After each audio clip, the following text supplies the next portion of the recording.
नारळाला गॅसवर गरम केल्यावर त्याच्या आतमधलं खोबरं आहे तसं निघतं एकदम प्लेन इझिली. आपण करू नको. चल नारळाला येऊ दे. हो नारळाला आला. गरम करूया ये इकडे गॅसवर. त्या व्हिडिओ मध्ये दाखवल्याप्रमाणे आपण नारळ सगळ्या साईडने व्यवस्थित भाजून घ्यायचा. भाजल्या काय होतं ते ऑटोमॅटिक त्याची कवटी तडकते आणि कवटी तडकल्यानंतर ते नारळ पाण्यात टाकल्यावर ते इझिली निघतं.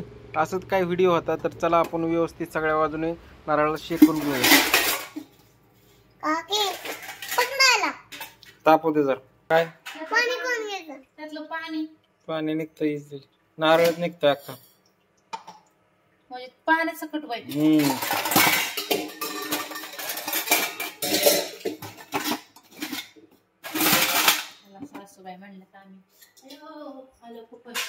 यस निघल का नारळ? काय चला बघूया. बघू ना आपण ट्राय करून आता.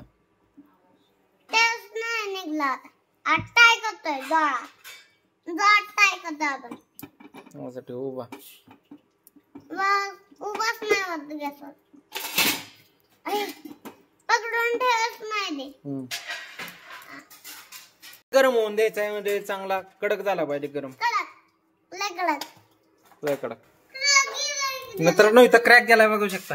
क्रॅक गेलाय बघा. फुटलाय. गरम झाला आणि फुटला नारळ. आता इझिली निघल का नाही काय माहिती. बघूया. त्याच्या आतमध्ये पाणी पण होतं पण पाणी अजून बाहेर नाही आलंय. पण नारळ क्रॅक झाला इथं बघू शकता. क्रॅक झाला. चला आता बघूया. हे गरम पाण्यात टाकू जरा. गार पाण्यात टाकायचं त्याला. हा गार पाण्यात टाकूया. गरम पाण्यात कोण टाकतं का? गार पाण्यातच टाकणार आहे. मी तुझी टेस्ट घेत होतो. मित्रांनो क्रॅक गेलाय बघू शकता. आता हे उचलून फक्त पाण्यात टाकायचंय. बंद करतो गॅस. दूर निघतंय पाणी. निघतंय पाणी. वाचायला घे बरं काहीतरी. गरम आहे का पाणी? जाऊ दे टाका तसं. टाक. आता इझिली निघाल म्हणतात.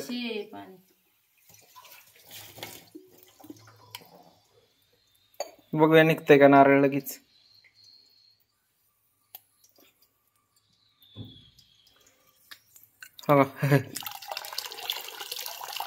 बघूया ट्राय करून आता. त्यामुळे बघू शकता इथं क्रॅक गेलाय. इथं गेलाय. इथं बी गेलाय. आता इझिली निघाय पाहिजे असं वाटतंय. थोडस याला टच करूया.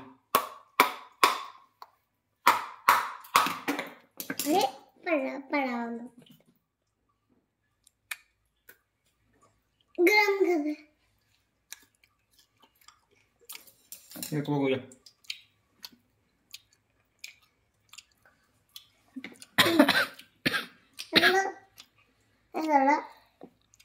नाही निघत.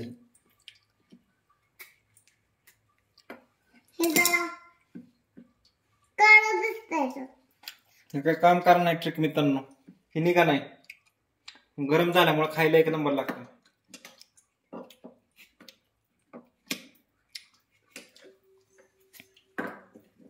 निघतंय बघा लगेच निघतंय. 2 मिनिटं इकडे.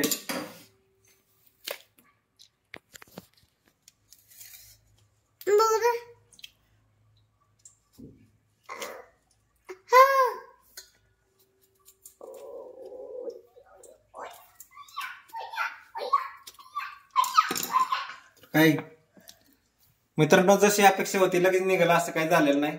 नारळ मे बी आपला कवळा होता बहुतेक. कारण एवढं जाड बी खोबरं नाही. काम करत नाही.